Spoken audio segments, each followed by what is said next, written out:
Hey guys, welcome back to Clownfish TV. This is Neon. I am here with Geeky Sparkles. Hello. And it's time for another daily dose of dismal Disney. Now, we've talked about the rumor before that Apple could potentially buy Disney. This has been around for what, a couple of years now? Oh, longer than a couple of years. And this analyst says that she thinks it's actually going to happen, and it's going to happen within the next 3 years. That wouldn't surprise me given how things are going. This would also partially explain why Bob Iger has not left the company yet. He hasn't announced a successor yet. And they said they think he's going to try to extend his contract. Right. So we'll talk about this. Now, again, this is just rumor and speculation, but there is some supporting evidence. We're going to talk about how Wall Street keeps downgrading Disney's stock, and investors are worried because the theme parks aren't doing well. It was one thing to have the movies not do well, but now the theme parks are not doing well either. Yeah, theme parks could be losing their magic, means theme parks are losing money. Right.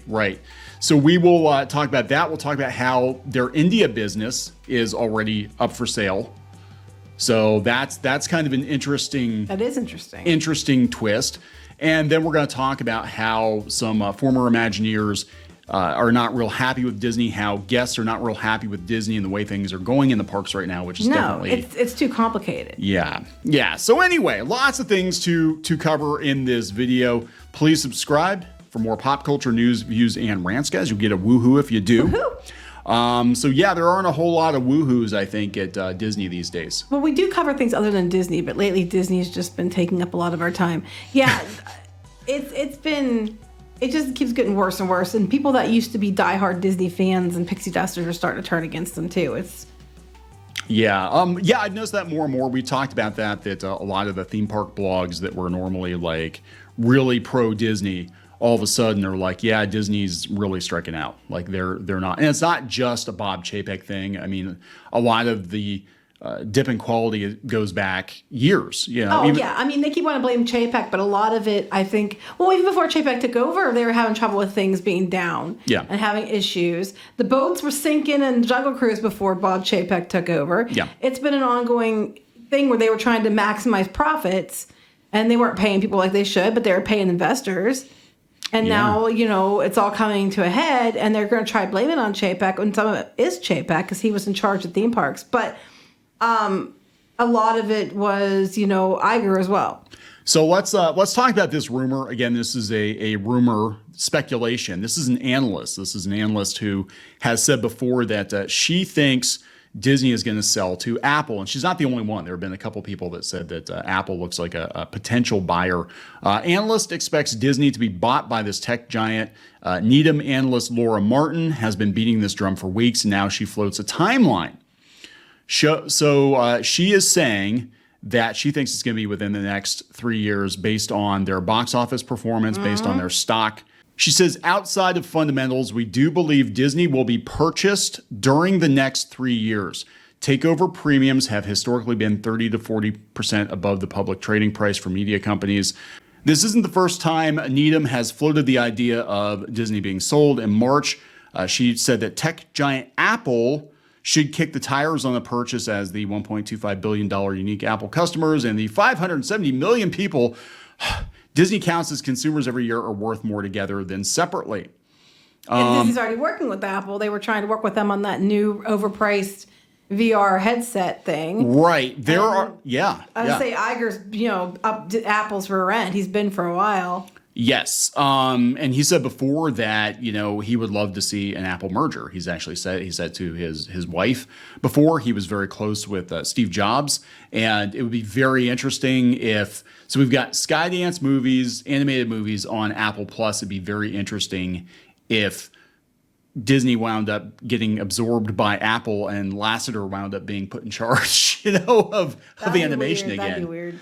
So, I mean, it's very possible. I mean, look, a couple of years ago, it was kind of unlikely because they were holding their own, but they're not now. And the reason that they're getting their ass kicked by Comcast is basically Comcast can afford to take the blows because they have their internet and their cable companies. There's not many places that are big enough to absorb Disney either. That's like one of the couple that could. So this is coming from Yahoo Finance. They're talking about how the Disney parks are losing their magic. And then we're going to talk about, all the complaints that people have. They said the company said the back half of this year will see a moderation in demand at the domestic parks. Moderation demand. No one's going. Yeah, right. My friend sent me over pictures of wait times that were like 10 minutes. They were at Kilimanjaro safaris on a July day in the afternoon, and it was like a 15-minute wait. Somebody chimed in on the comments on our previous Disney video and said that Rise of the Resistance had a 10-minute wait on the 4th of July at some point in time. Now, yeah, again, it could be, was it from the app or was it from the actual sign? Right, it could have been right. down. But, people, that goes along with what we're hearing. People just aren't going. And I think it's a number of reasons.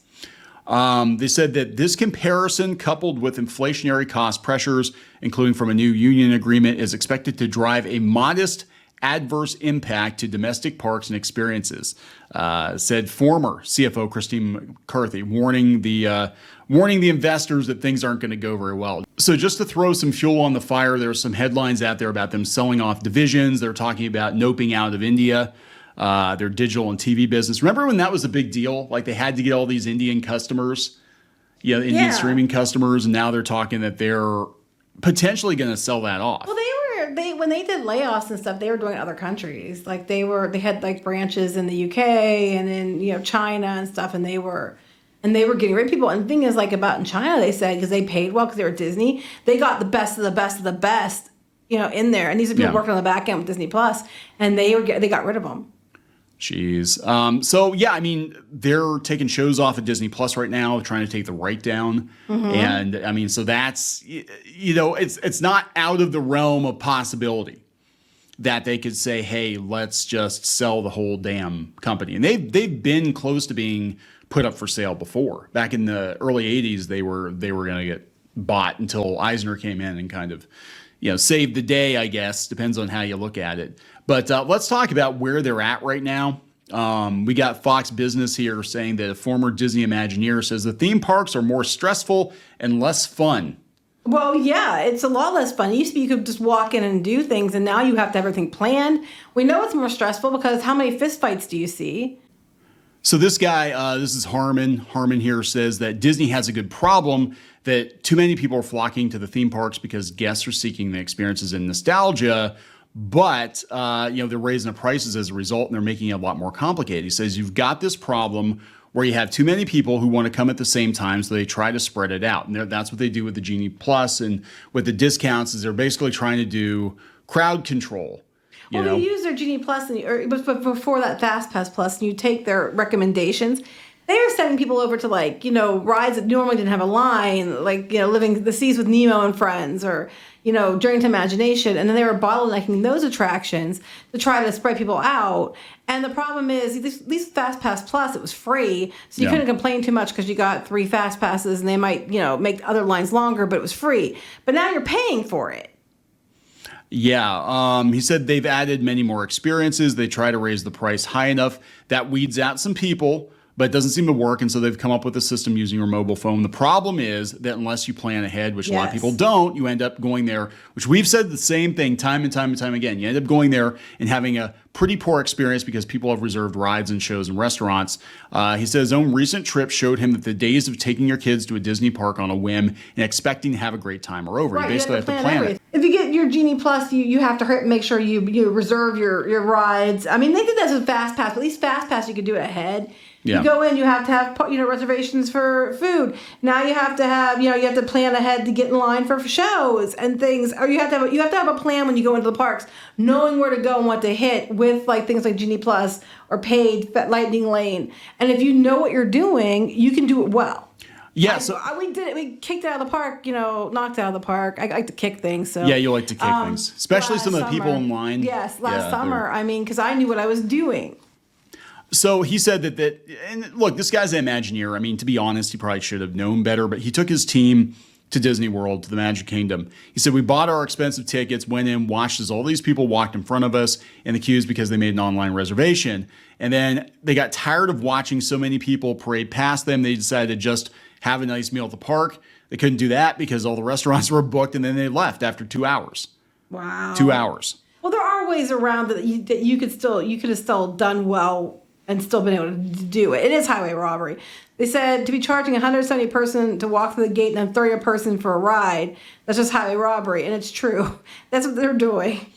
Yeah, so that's, I mean, that is not helping. And you have people that I think we had because of the pandemic, because of the stimulus checks. Actually, I think we had a lot of people taking trips to Disney, not realizing how micromanaged Disney is now, and showing up and thinking, well, I paid my $150, $170 to get in. I get to do whatever I want, right? And that's not the case. No, that's just entry. That's entry level. Yeah, and it's kind of ridiculous because you used to, even 5 or 10 years ago, you could basically just show up and just wait in line. And the problem with Lightning Lane and stuff now is the fact that it's ridiculous. Like the Fast Pass, it was bad too. They would let, like, I forget what the numbers were, like 30 people in for every one regular line, or I don't think it's even that bad. But with the new paid, it's worse. Like, yeah. And people were telling stories how they were sitting there waiting, and there was nobody coming in the Lightning Lane, but because on the camera it showed somebody entering, they were holding up. It was a code mermaid, and they were holding everybody up and waiting until they reached that 50 or 60 or whatever it was number. So it used to be that if there was no one in that lane, they'd let you go until someone came. Now they were holding people there until they got 50 people through. And then, so the lines are ridiculous and unnecessarily ridiculous. And it could just be a cast member thing doing that. But it's actually worse because it seems like they're letting more through now because they're wanting paid extra. And you wait in line. However, if you know what you're doing, you can still get to the parks. If you hit the right things in the right order and then go take a break and come back, you can get on a lot of things. You'll have some waits, but it won't be too terrible until, you get, they don't have to pay for like the extra $30 a person or per ride or whatever. Yeah. I mean, it's. I think a lot of people are, if they're looking to take pot shots at Disney, or they've already met. I mean, this guy's a former Imagineer, right? So he might not have very good feelings about Disney to begin with, and Universal is very much the same way now. I mean, and the restaurants, unless you have table service, it's mobile order. It's easy. It's on your phone. It's not hard. It does suck, but it's not that bad, actually. I personally don't like the mobile order that much. It really threw me the first time we used it. And now so many of the restaurants... They're all making you do it. They're all making you do it. Before it was optional. They were testing it, and it was like, okay, that's kind of cool. You can call ahead. Now it's like there's some restaurants, a lot of the restaurants, quick service now, you have to mobile order. There is no option not to mobile order. And like you're so dependent on your cell phone at Disney World now for like everything. Yeah, if you don't have a cell phone, you're completely screwed. And they probably think, well, maybe that's how they're pricing people out. Like if you can't afford a cell phone, you can't afford Disney. So, we're going to... I mean, honestly, I don't think mobile order is that bad. But for someone who just wants to walk in and not want to go through all the hassle of downloading the app and everything, and my Disney experience and all that shit, yeah, I don't blame them. Those days are over. And I know I've talked to people recently who went down. They basically said, we spent all this money, we couldn't ride anything. Yeah. Right now, that's not the problem. The lines are non-existent. So yeah, that's crazy. You're down there now, you're in luck. Meanwhile, I saw this video come up on TikTok, and it's a picture of a guy jumping into the dirty water at Pirates. Now, remember, we had talked about before about how the woman was stuck on Pirates and peed in the water. Yeah. So at Disneyland, this guy jumps off the ride, and he's carrying a kid, and the cast member's saying something. Now, to be fair, the audio is a song. You can't hear what's being said, so we don't know if he was told to do that. I doubt he was told to do that. No, nobody's going to tell him to do that. Or what was going on, what the cast member was saying. But that wasn't the interesting part. What the interesting part was when you go to the comments, people are talking about Disney parks. And I think this is playing into the fact people aren't going. You're paying a premium. You can't do anything unless you pay more money. And now a lot of times the rides are down. And this is in regards to Disneyland, but I know just the other day at Walt Disney World, there was like 5 or 6 rides down as well. But they're saying they're fed up with parks. I went to Disneyland last week and 6 rides broke down when we were riding them. It's not the same anymore. It was a Sunday. I was evacuated too, but near the end. Some of the rides are closed more than they're open. Seems they cut costs on maintenance. Didn't cut the cost of admission, though. Yeah. The price is definitely not the same. I was just at Disneyland, and the Matterhorn, Guardians of the Galaxy, and Credit Coaster and Pirates cars broke down. I went over the Memorial Day weekend, and nothing broke down, and that was the first time ever. Well, okay, so I know we took a family trip last year, and Rise of the Resistance was down. Rise of the Resistance is down more often than not. Do you remember how much shit we took when we said it wasn't ready to open, and they were pushing it through, and Imagineers were warning people that it was going to break down a lot because it wasn't ready, and then it took longer because they put the track upside down at Disneyland and stuff. Yeah, and everybody said we were full of crap. Yeah. And it's the more moving parts they have. And I think what's going on is their maintenance is spread thin because they keep building more and more attractions. They have more to take care of. I mean, it's great to grow, but you got to like be able to take care of the stuff. Well, the problem they're having too is the fact that a lot of them are so old, you can't get parts for them anymore. Right. Or you have to, wait in line with all the other theme parks for the basic parts on older attractions. So they can't just get it as much. And they could if they spent more money, but they don't want to do that. Right. And if they did, they'd charge you more, even though they should be paying that just to maintain their attractions. So this might explain why everything is screens now, because projectors are cheap. You can replace scenes with a projector easily if you have to build a bunch of animatronics. Like I know the American Adventure, I did the behind the scenes tour, and they were talking about how I'm still jealous about that. I'm sorry. Well, we can do it. Yeah, just have to pay for I love those American Adventure. I know it's boring to a lot of people, but I've always loved it. Anyway. But they talked about how it's the only system like it in the world. Yes, it's amazing. And they have the same guys working on it now that were working on it opening day. I think it's amazing that they got to stay.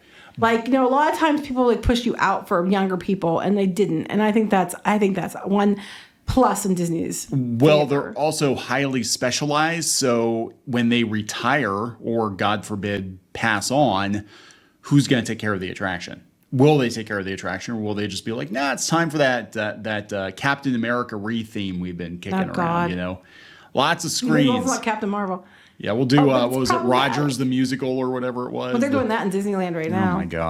Oh, my God. So, yeah, I think just all of this is kind of culminating into a huge issue for Disney. And, again, I don't really expect them to, sell off bits of the company. I think that it would make sense for Apple to buy them. Now, I think if they did, I don't think it would really change much. I'm going to be honest. I think it's kind of like Comcast, where they are pretty hands off. The only thing that would probably change is they'd be pimping a lot of Apple stuff in the parks. But Comcast is pretty hands off from Universal theme parks. They just put their Today Show stuff or their Jimmy Fallon stuff or whatever in the parks, and it's easy to switch it out. Yeah, and then Disney Plus and Apple Plus become the same thing. Well, Apple, they have all the technology, so they could just make it. Like, remember Epcot used to, well, you don't, but Epcot at one point used to be like this really high tech, of the future type thing. Yeah. And they had like in the Communicores all this stuff that it was like they're working on. It was really, really, really awesome, actually. If you had Apple in there, oh my gosh, what could you do? Yeah, I mean, it could actually be a good thing. And their politics certainly do align. Let's just put it. Let's put it that way. Let's put it that way. So I don't know. Again, this is just speculation coming from somebody who watches this sort of thing. But she is saying definitively within the next 3 years she expects it to happen. I just think it's funny. She started talking about it in March. Is that the rumor's been around for years, and YouTubers were talking about it before that. But anyway, okay. Yep. I don't think it's that much of a stretch now. It was maybe a year or two ago, but with them striking out the box office and striking out in the theme parks, they need something or someone that can bankroll them.